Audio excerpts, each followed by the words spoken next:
Hello and welcome to Not All Fire. I'm Jude Evans. And I'm Joe Hart. Welcome to Not All Fire. Welcome to Not All Fire indeed, Jude. I'm at home today. I wasn't going to be. I was supposed to be in London, but I've had to. I've got a sick puppy, a sick dog I'm looking after. So if you can hear whimpering and whining in this week's episode, it is Poppy the puppy making an appearance. She's sat on my lap at the minute. So bless. yeah, I'm at home. I am in the popular chain of hotels I like to frequent, but I am down near Oxford because I'm weirdly back on the chemical plant again. So the same chemical. It's a 4-day job because it's a big old site. So yeah, chemical plant, and then I've got a really interesting risk assessment week this week because I'm in a chemical plant, finishing off the chemical plant for these 2 days, and then I'm redoing a selection of mental health care inpatients hospital buildings. I remember you doing them last year. Was it last year's job? Has it come back round again? I want to say it's 2 years. I want to say it's 2 years ago. It might have been actually. I remember you doing them though for sure because we talked about it on this show. Yeah, because again, that's where we started talking about vapes because of the limitations and requirements that are put on people who may have some fire-setting tendencies, for example. Yeah. So yes, but yeah, no, yeah, it's definitely I'm sure it must be 2 years ago. So yes, it must well have been indeed. Wow. When we started doing the show, very exciting because so we're recording on the 16th, 17th, 18th, 19th. So this will drop theoretically. Apologies for last week. This theoretically will drop on Thursday the 19th, but Friday the 20th is our 2-year anniversary. Oh, there we go. And this is episode 98. 8. And then, yes, 99 next week. And then when you're in California, because you're flying jet setting out back there again. Yeah. And then episode 100, we're gonna try and get together. If you're not if you're not doing the client visits, then I might be able to. We have to talk about that off air because I may have to rearrange some of my stuff for a meeting that I may have literally just arranged this afternoon. Sure. Okay. But hey, we will work it out. We will indeed. We'll try and be together for the 100th, which is in a couple of weeks. You see, I thought the dogs would start. Can you hear them going away? Dogs Fortunately, no. Oh, okay. They're just in the other room. I will have to this week just apologise if it happens because one of my dogs has had to have a bit of surgery. She's had to have something taken out, which is a bit dramatic. So I'm at home with both dogs, but I'm home alone. So if the dogs go off, it's just going to have to be part of the show this week. Is that the first movie reference is Home Alone? The second one is obviously Jurassic Park with the T-shirt that you're wearing. The benefit of working from home and saying to the guys, I can't have any meetings today in case the dog drops and falls over, is I can wear whatever I want. So I am a bit dressed down this Monday. I think it is, of course, though, the best film ever made, Jude, and I'll accept no evidence to the contrary. So there we go. If you say so. So what have we got to talk about? So there's still more rumblings on about Glasgow fire. Yes. They've demolished. I don't think the station's open yet.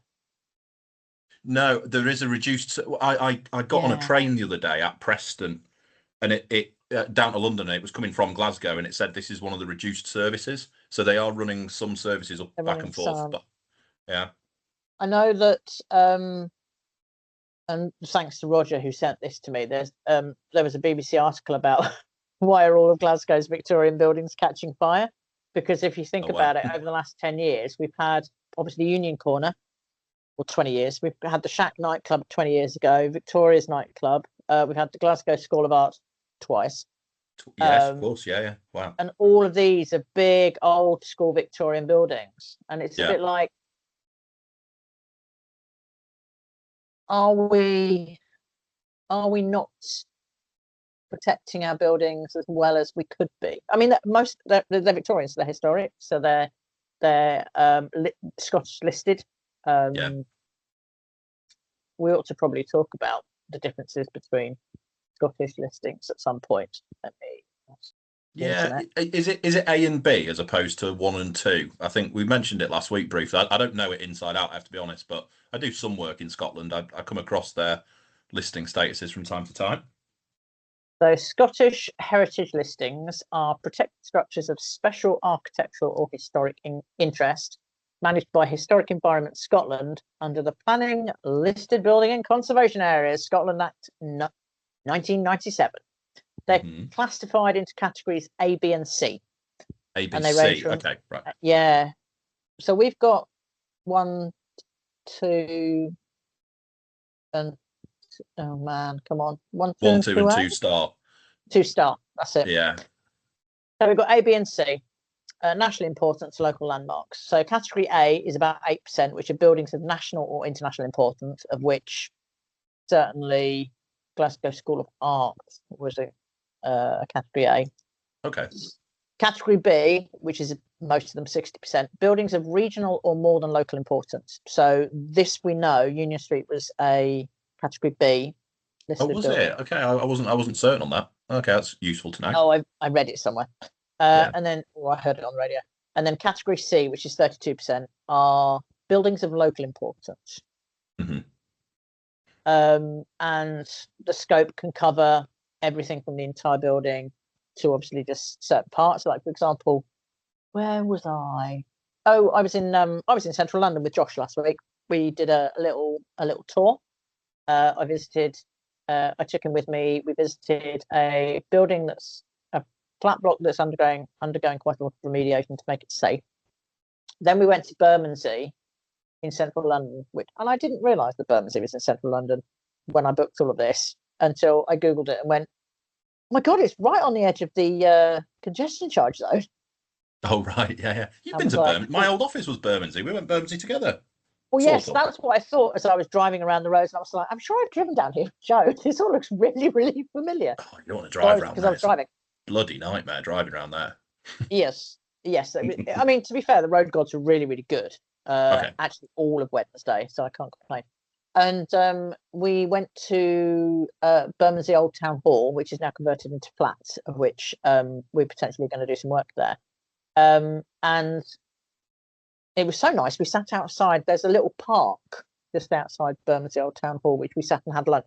But as we were walking to Sainsbury's, in front of the Sainsbury's, which is about 3 doors down, there was a really old set of stone and metal gates, so stone pillars and metal gates. Yeah. And like it clearly looked very old. And we were like, that's clearly listed because there's no reason for that to be there. You'd have knocked it down when you built Sainsbury's. So clearly that's listed. So you can have something that's as obscure as a lump of stone. Near where I live in Epworth, where they do the hood, the Haxey hood. So it's in Haxey, not really Epworth, but the Haxey hood. There is a stone step which was used for people to climb on their horses, and that's listed. Oh, yes. There's a few of those in sort of Pall Mall area in London. Similarly, just a brick on the pavement. You go, what's that for? And it's old mounting bricks to get on horses. Yeah. So you can list almost anything if you think it is of significant cultural interest. Yeah.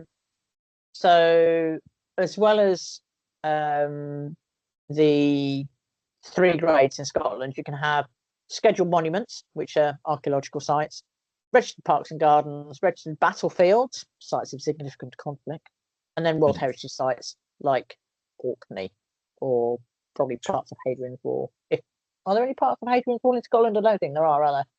No, it's quite a bit further south, Hadrian's Wall. Do you know what? I'm doing a load of work on Hadrian's Wall at the minute, just for very weird reasons. So yeah, I'm a bit of an expert in it. Yeah, very cool. So yes, so that's kind of what it's about. So obviously, much like the English listed heritage buildings, you can go onto the heritage website and see if a building is listed. So you can go on and you can read the detailed listing. So yeah, it's quite useful. It's really useful sometimes. I do like when I'm doing a risk assessment or scoping out a fire engineering, fire strategy or something like that. It's really, really useful to go onto the heritage listings website to see which bits are listed. Because often people will go, oh, no, you can't change anything. And then you're like, well, actually, only the outside is listed. Or only the windows are listed. Or only that facade is listed. Other times you'll go in and it's literally like inside and out. And you're like, oh, my goodness, that's so listed.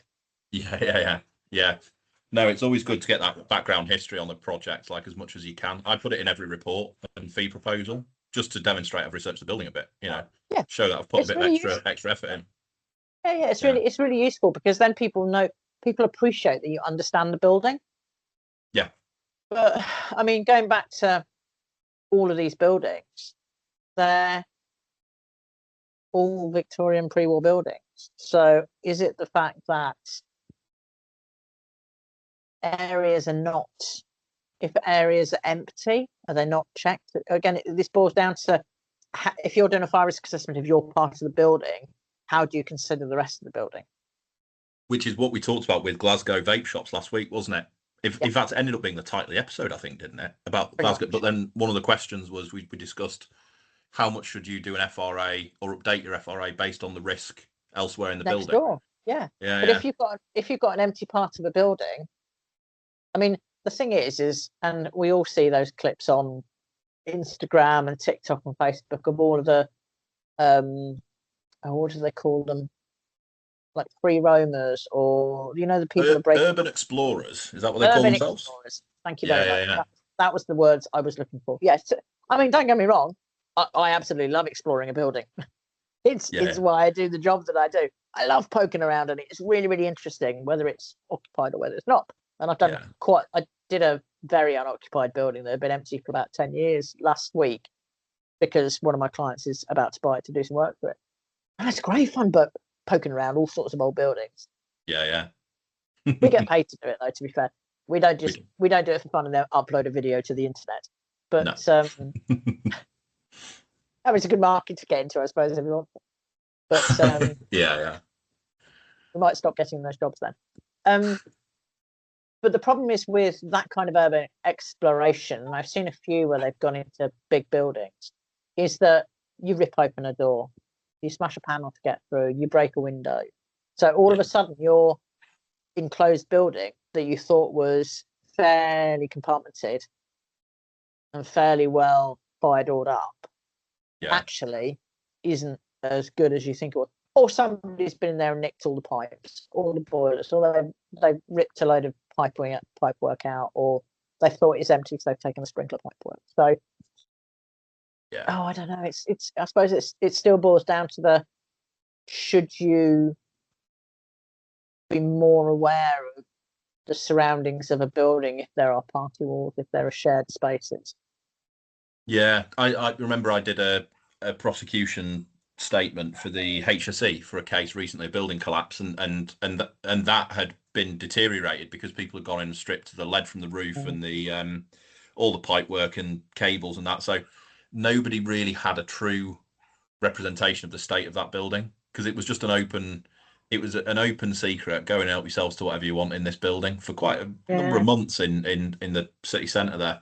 And then ultimately something happened, the building collapsed. There was an incident that occurred. Because if no one's loving it, no one's looking after it, you don't know what state it's going to get to, do you? And safety ends up being a right problem. In fact, one night there, it was a different building, but it was the same area. The police were called because some people had broken into the building, were just running around the roof. Urban explorers, what they were doing, just bored kids running around. And there was about 5 police officers outside, and I was in the car park with them because I let them in the gates because I saw something was kicking off. And I said, "What do you do at this point?" And I might have covered it on the show at the time, but I was like, talked about it on the show, yeah. I was because like, they can't really do anything. Well, they said we won't go in because of our own health and safety because this building is derelict. Like, we're not convinced the floor's not going to collapse. And I was like, to be fair, that makes sense as a police officer, but there's kids in there running around. They don't see that risk. I was like, can you not bring the SAS in and just drag them out? Get a helicopter, go and blow the building to bits. But they weren't up for that. They said we just stand here and do a risk assessment. Oh, cool. Nice one, guys. Cool. I'm going home. But it's the same dynamic risk assessment that the fire service would do about whether they would fight a fire from outside or whether they'd go inside.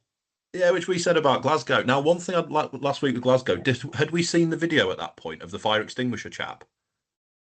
I had, and I was talking to you about it. Oh, so we did do that on the show. Yeah, that makes sense. I hadn't seen it at the time. I've since seen it. Isn't it cool? Well, it is cool, yeah, to be fair. But incredible. And you can see the reason that the fire service might have thought we're not going to commit firefights to the building because is there risk to life? Well, if everyone's out, is there risk to property? Yes, it's going to go, but you don't want it coming down on your head inside, do you? Because the smoke and the kind of pulsing of it was the scary thing for me in that video. Yeah. Because you could see the smoke coming out. I think what's interesting to me is it's just a shop fire. We see them all the time. We see them in Yeah. London. We see them in Manchester. We see them all over the place. I'm looking Yeah. at a photograph now of there's a load of firefighters just outside the shop, and you've got the shop in the corner, and then you've got all the other shops. But Yeah. then 5 hours later, the whole building has been destroyed. Yeah. Compartmentation, wasn't it? We think it's spread. I think we reported last week it had spread to other units, and then vertically it had gone into a back house corridor or something. But the wall between the infrastructure, which is the rail station, and the shops was intact. It didn't spread there because that was solid. Everything else was a bit, well, didn't quite perform as we needed it to. Yeah, there's a lot of discussion about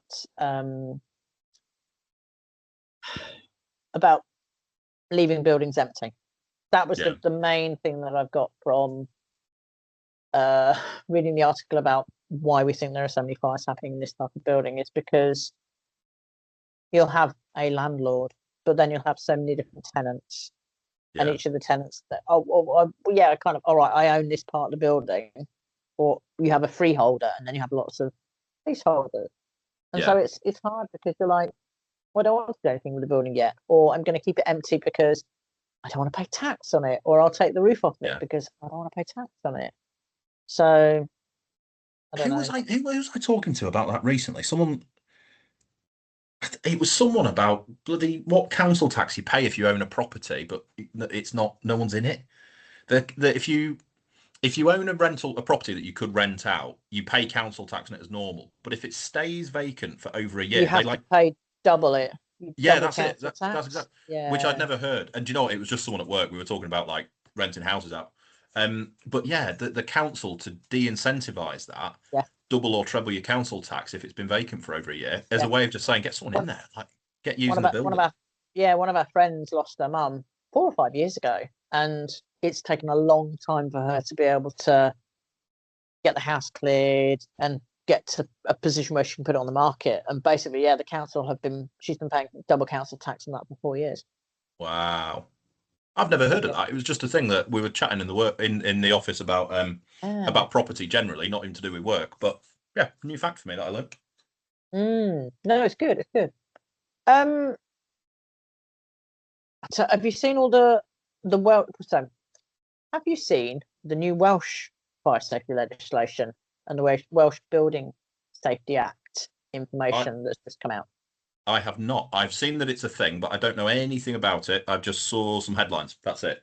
And you'll note as I do this, apologies that my So dogs are multiplying. I've got even more dogs now on my lap, so I'll let you explain this one whilst I wrestle a couple of puppies. oh, very, very exciting. You sit there with all your fluffs. So I will. the Welsh Senedd has passed the Building Safety Wales Bill, Yeah. and basically it's, as you know, England and Wales tend to use approved document B. England has the Building Safety Act. Scotland has a variety of different fire safety Scotland regulations. Northern Ireland has loads of different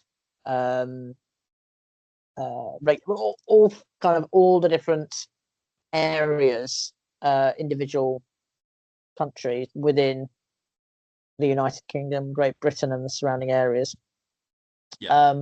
Have got slightly different building regulations.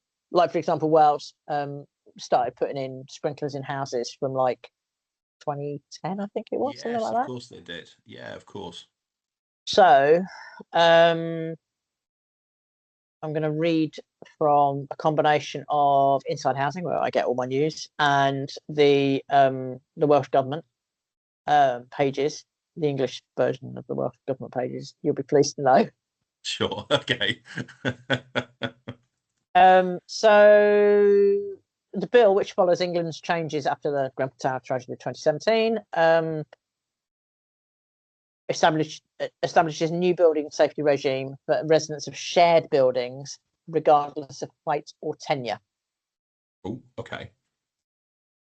So Wales's 22 local authorities will become building safety authorities rather than having a separate body similar to the building safety regulator. The Welsh government said the legislation is broader in scope and ambition than its equivalent in England, and seeks to make building safety a guiding principle for how homes and buildings are managed. The bill requires fire risk assessments to only be carried out by competent persons, with criminal penalties for organisations that do not comply. Okay. Yeah. This directly addresses a concern raised at the Grenfell inquiry. The government also sought to establish clear legal responsibilities for those who manage buildings through the bill in order to end any confusion about who is answerable for building safety risks. That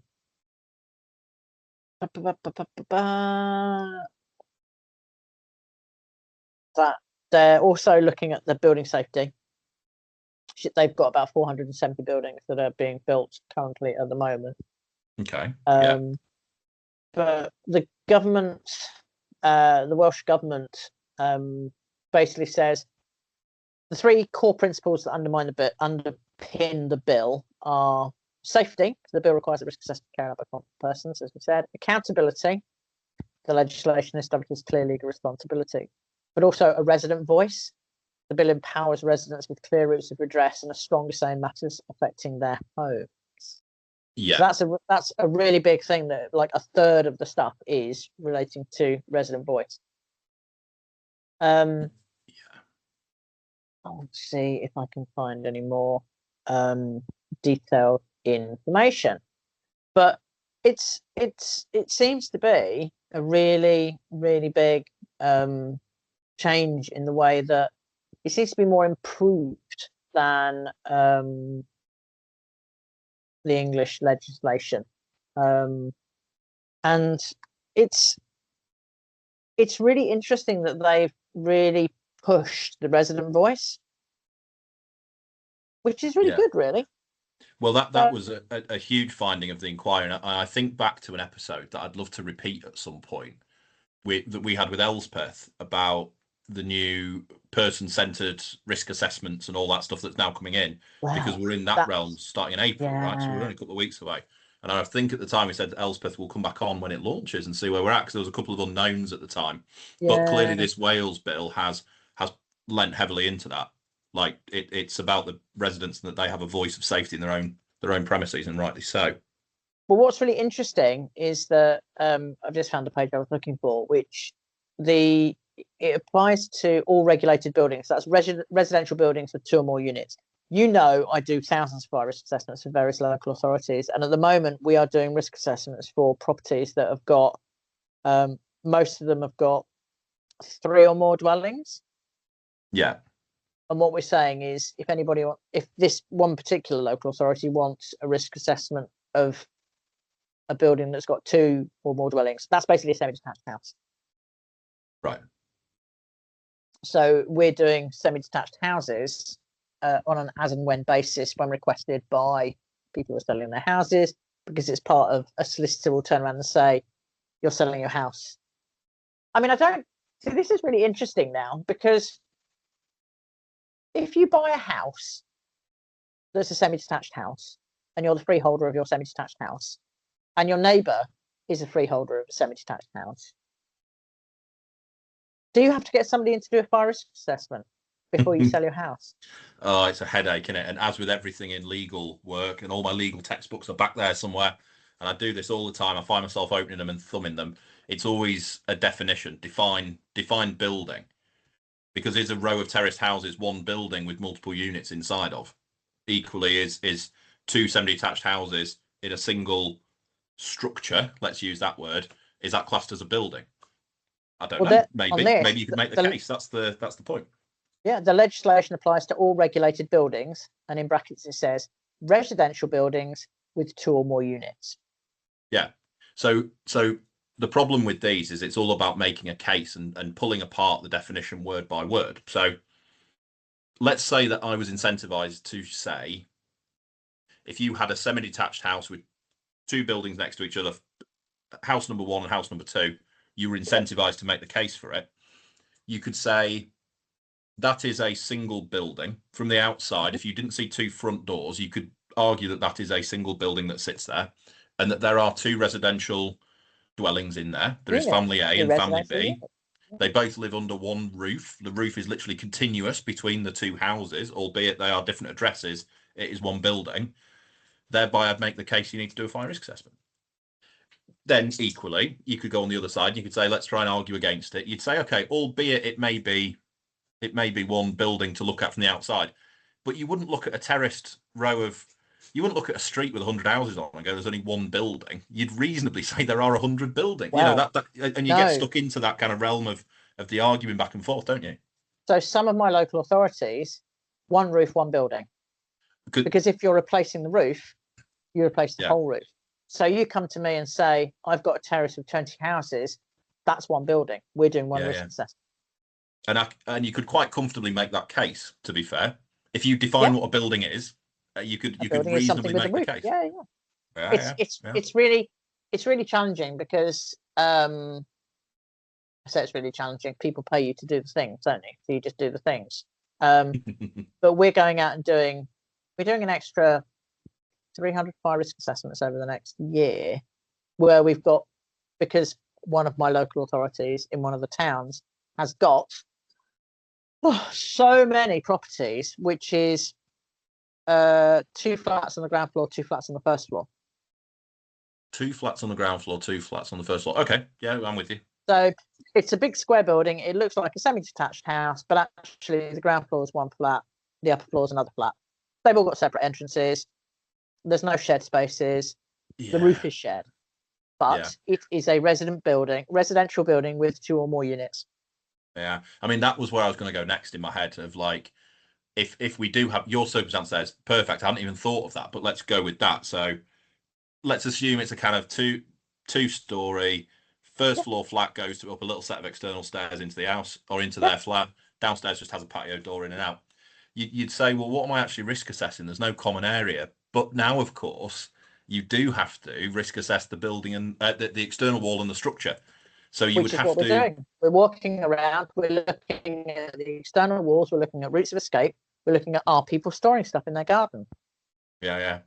Gas bowls, cars. We're looking at, but basically what we're looking at is what is the external wall made out of? How is the roof? We're kind of doing almost like an asset strategy, a stock condition survey for like the asset strategy.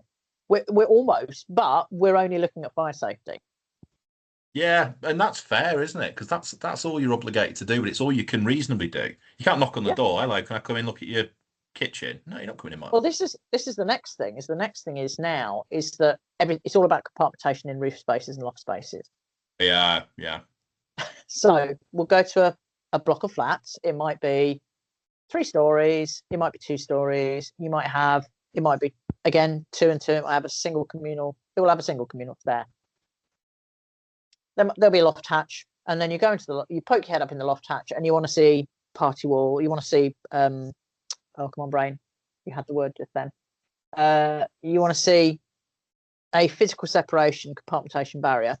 Okay. Either a spandrel panel or brickwork between common space and flat.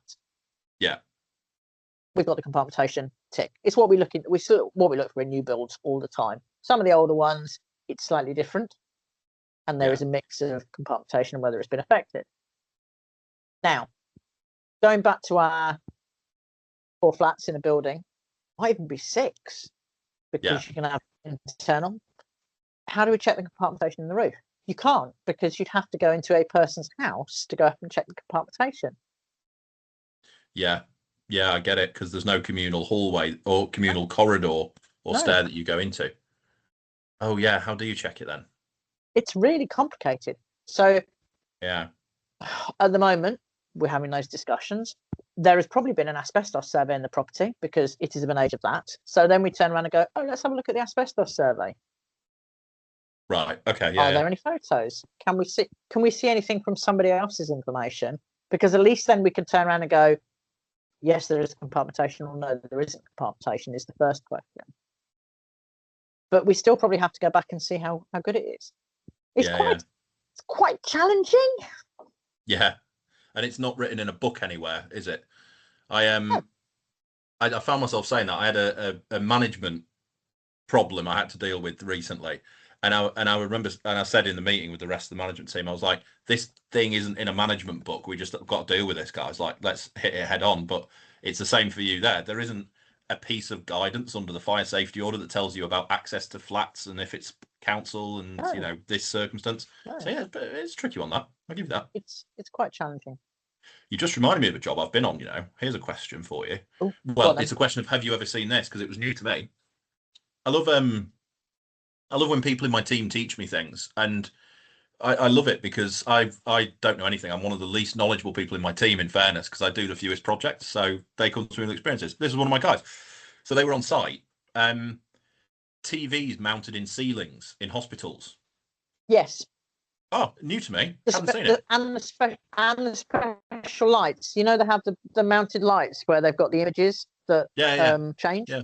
You can have like a seascape, or you can have a mountainscape, or a beautiful sky. Yeah. I have seen. This was a hospice, a children's hospice, and that we were doing some work in there, doing compartmentation surveys or passive fire surveys, and they were looking at exactly what you just said about roof voids. Obviously, we didn't have access issues. The building was unoccupied at the time. Mercifully for us and our team, it's not a space I'd want to go to in any other circumstance. But they put a fire-rated ceiling in instead of having separation above, because the rooms are quite flexible. They change them around from time to time. Every couple of years, they rejig and whatever. And then they put these televisions in the ceiling. So, if you laid there, you don't have to sit yourself up. Children who are very, very unwell want to look at the TV still. And they were asking about, how do we fire stop the top of this to maintain that fire resistant line around the back of these TV units we put in. Yeah. It's a massive putty pad. It basically, that was what they had done. We were there to see whether it was correct or not. But there's a huge amount of electrical work going behind, and you want to get up with the HDMI cable and all to be flexible and that. So yeah, it was a bit of a challenge, that, but maybe it's not quite as rare as I thought. No, I've seen that in a couple of places. Dentists. Oh yes, okay, that makes sense. Yeah. I was about to say anywhere where you're lying on your back, but I might rephrase that. So let's just stick with dentists. So sure, let's go with dentists. Yeah, nice. I went a bit at the dentist yesterday. I didn't go. I didn't turn up. They charged me 50 quid. Fuming. Well, yes, because you just wasted their time. Don't get me started, Jude. Not on air. We'll do this off air. Dentists and their bloody charges, honestly. Anyway. One of the interesting, I'm going back to the Building Safety Wales bill. What's really interesting is they have a 3-tiered building classification. They've got category 1, which is 18 plus, 7 plus stories, strict structural and fire safety duties. Category 2 is 11 to 18 or 5 to 7 stories, where you have structural and fire safety duties. And then category 3 is less than 11 meters or 5 stories, and that's primarily fire safety requirements. So we're now seeing, if your building is 7 plus stories, you have to do structural stuff, and it's very strict. So yeah. Which I think is really, really good. As I learned on the Not All Fire podcast many, many months ago, that definition of a high-risk building being 7 stories or more was nothing to do with fire. It was a structural requirement. That's where it came in. So yeah, that 18-meter threshold is a structural one. Yeah. Yeah. So they've obviously and they've included HMOs in that as well. Is that right? Okay. Yeah. I mean, HMOs again. Well, no, because you could have an HMO that's a detached house that's just got 10 bedrooms in it, couldn't you?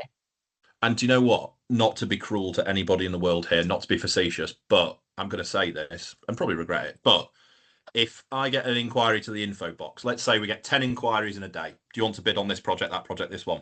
I sort of grade them. We call it bid, no bid, or go, no go is what we actually call it. A dwelling house being converted to a HMO is the biggest red flag for me in terms of a project. And the reason it's the biggest red flag for me is because it's so challenging. That's not to suggest we don't work on them. There's no great problem with them, but they're just such a challenge, particularly if it's like a townhouse Victorian and they're putting 6 beds in there for students or something. It is just fraught with disaster. It really is. So we do quite a few of those. Right, and just aren't they a challenge? Existing compartmentation is the stair protected. We can't do that. The stair's not wide enough. Doesn't meet approved document M. Every problem going. There's always a basement. Just what do you do with a basement? Ugh. Always a basement. Yeah, headache projects I call them. There is a lot of challenging stuff, because the problem is, and we have, like, Roger goes to loads and loads of HMOs and properties all around Leeds and Bradford, because they've all got basements, all of them, every single one of them, and because they're all built on hills, so a lot of the time the basement's got a direct access out, so you come in one side and then you go down out the other side. So there's all around Sheffield as well. There's loads that are like that. So yeah, it's It's quite challenging. But yeah, so it looks really, really good actually. It looks like the Welsh legislation is going to be really tight. So I'm quite pleased about that. Fantastic. Do you do any work in Wales? Do you ever get across there? Not residential stuff. I've got a few clients that have got offices and laboratories in Wales. Not loads. I don't all the Irish stuff I give to Hayley, friend Yeah. Todd Hayley. Much as I'd love to go to Ireland, their legislation is. I mean, we can just about cope with Scotland. We can just about cope with Wales. We certainly can cope with England, but the Irish legislation is just slightly too different. Perhaps Yeah. we should get her on here again to talk us through Irish legislation. Hayley has been on the show, hasn't she? I'm certain. Yes, she has. Hayley's been on. She's got a badge. And then you get like a Blue Peter badge, you get a gold one if you come back again, don't you? Yeah, let's You have need Hayley to get back some on. badges made if we're going to start saying like that, because then people keep coming up to me and going, "Where's my badge?" And I'm like, "Joe's got them all." I don't know where they are. I was due to be in Belfast this week. Funnily enough, Thursday, I'm sending a colleague, I was going to go with a colleague. They're going to go solo now because I'm over in California again. But yeah, I'm doing a little bit of work in Ireland at the moment near the airport. It's good fun. Oh, fun! It's fun. Yeah. Talking about schools, as we were talking about the other week with that Oakhampton school, they've got some temporary classrooms and they've got kids back on site now. Oh, that's quick. Well, it has to be quick, doesn't it, for Yeah. schools? What's the alternative? You got to get back in, haven't you? Yeah. I remember I want to say I went to, it was probably a show, and I was chatting to Porter Cabin, who obviously make porta cabins and provide porta cabins. And they said that they could get, if they had a total loss for school, as long as the fields were big enough, they could basically get it back fully in place in 6 weeks. Wow. So classrooms, kitchen, canteen, Yeah. sort of space. They've got it set up. So depending on what your insurance is, they will just come in and they'll just go drop an entire pretend school on your field, so at least you can get back.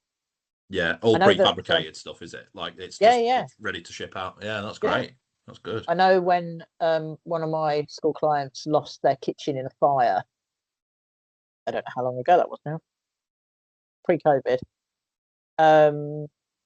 They had Porter Cabin basically put a massive kitchen. So there was like three cabin containers to make the kitchen, which was really, really nice. And then they had a massive fortunately it was between between summer and October?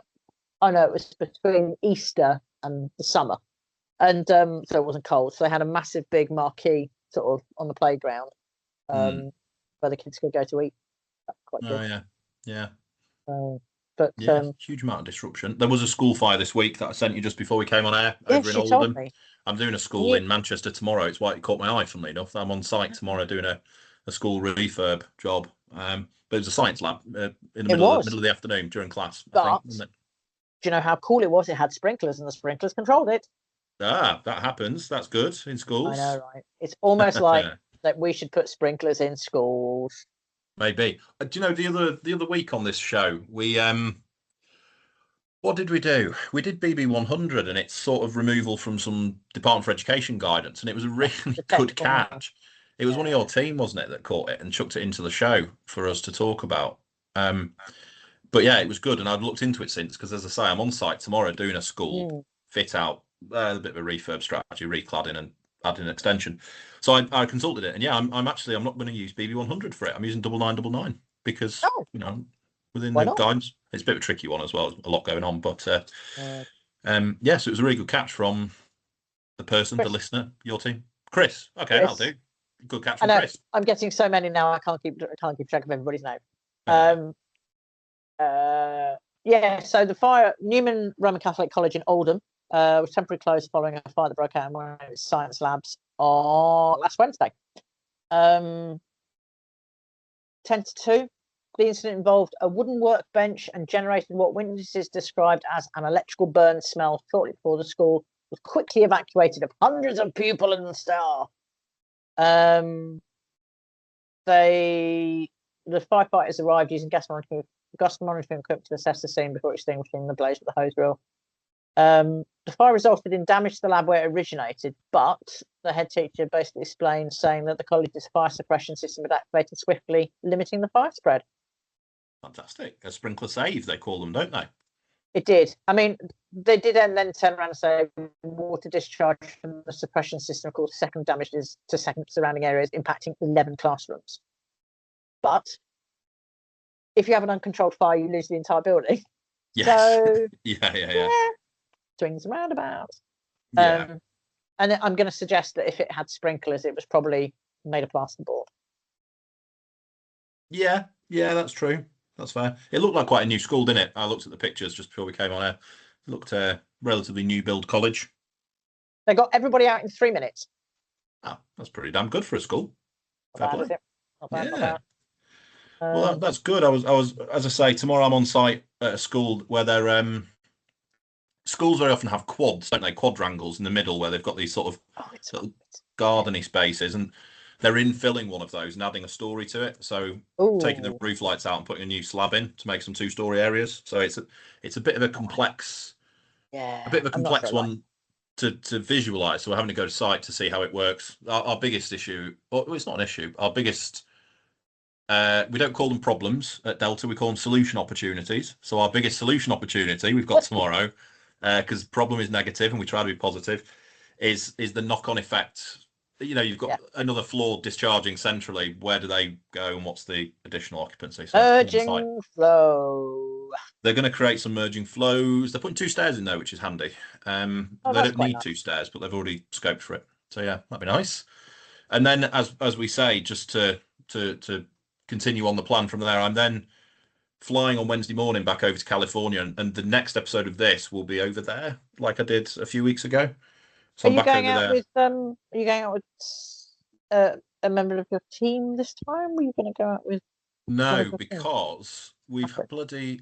I don't know what's happened this week, genuinely, but I think this week I've suddenly become a researcher, because I've had about 3 conference acceptances in the space of a week, but they're all abroad. So I've now me and the team have had to decide who's going where and when.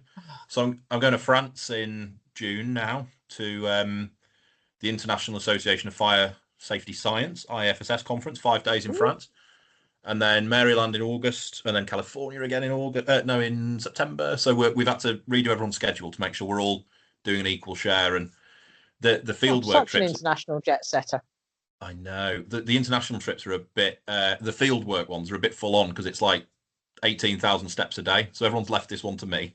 So I'll sort that. But when we're in France, in La Rochelle, having a bit of a sip on a nice little cold beer, I think the team have all said we'll come to that one. So yeah, I'm jetting off this week to do some more research. But another shout out to my team for our amazing research successes this week. The number of conferences we've got and abstracts we're writing and stuff is just great. So well done, team. Well done. Oh, Poppy. Hi, Poppy. Oh, I know. Look at this, eh? Go on. What a tart. Oh, she looked right at the camera when you did that as well. Oh, bless her. She's not doing so well. She's got a little jacket on because she's had her surgery. So this is my life at the minute. Horrible things. Hernias are horrible things. So are dogs, Jude. Look at them. Look at how horrible they are. Look at that terrible fluffy face. Bless her.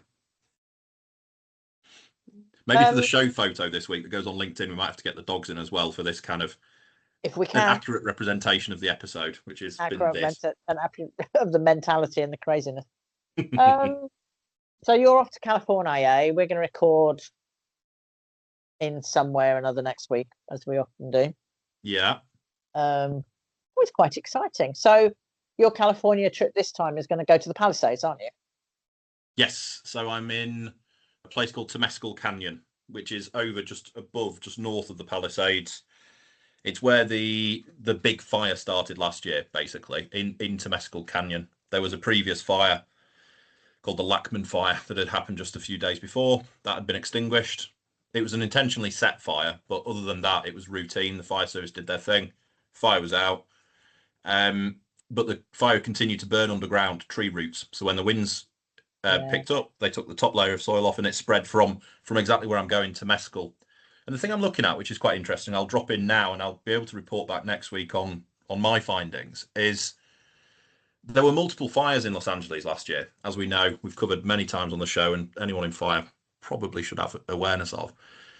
But the one in Temescal Canyon that spread to the Palisades was by far the worst. And we were interested now in what the dynamics were that caused that to happen, because the Sunset Fire, which happened at Outpost, where I was staying last time, and I showed you on camera, there was that town that wasn't destroyed, that neighborhood, and it didn't spread. So what I'm looking at this time is the different plant species in different parts of this forest, because what we believe and what we're now looking to test is that the plants over by the coast where the Palisades are, the type of plants you don't get many succulents, as they're called. So not many cacti, because they have a really high moisture content in the air because of the sea spray that comes over. So they don't have to rely on having their own kind of water source within the plant. They don't hold much water, which means that when there's a fire, they're more likely to ignite and spread. Whereas further east... Go on. I was just going to say, further east, where they're further away from the coast, you don't get that ambient humidity coming off the sea. So the plants tend to hold more moisture. So they evolve. The ecology of the area is that you get more cacti and more mosses that hold moisture because it's more of a desert. So we're testing whether you're always going to get worse wildfires by the ocean, which feels counterintuitive. You'd think in the middle of a desert, but because of the different types of plant, we think actually we've got the inverse of what we expected. Well, I wondered, is it also because, and those people who live by the coast know this, it's always windy by the coast. Yes, there is that as well. And I live by the coast here, and I know it's always windy. And the whole thing, so when you've got that, because you've got a lot more wind coming across, it will dry things out faster. So yes, there's moisture in the air, but you've got wind blowing it across it as well. Yeah, it's why hot wind. It's why the gutters at the front of my house have to be painted more often than at the back, because they face the ocean, and the wind brings in the salt and the salt water that lands on it. So we've got wooden gutters, which is ridiculous. Why you'd do that near the coast? But they corrode more because they've got the sea spray coming off. So that's what I'm looking at this week, and I've got this kind of theory, and I've been researching it quite heavily, and it's not very well documented or researched, but I think it's right, and that's the beauty of research. I've got this hypothesis. We'll go and test it, see if it's true. And I'll know by next recording, probably. And then I'm presenting that in a conference in a few weeks' time. And I've also just remembered why you couldn't fly out to Hollywood on Sunday, because, of course, it was the Oscars, wasn't it? It was. I had a nightmare. I booked my flights. I was due to fly out on Sunday, which was yesterday, and fly back next Sunday or Monday or whatever. But the flights out were the same day as the Oscars, so there was no travel because they closed down the whole of Hollywood and you can't get anywhere and there's no hotels. And I was due to fly back via Dubai because I had some work over there for a night, and that's been cancelled now as well. So both flights were dead, and I've had to last minute decide. So yeah, bit of a nightmare with flights, but we'll get there hopefully. Next time we speak, I shall be stateside, hopefully. Is Kirsty going with you as well? Yeah, she's flying out a bit later. She's got to stick around with this horrible dog who's just sat there woofing for no good reason. So she's sticking around for a bit longer to make sure the dog's not going to fall apart again. Come on then. I'm talking about you, so you can come on the show. This is the dog, not Kirsty.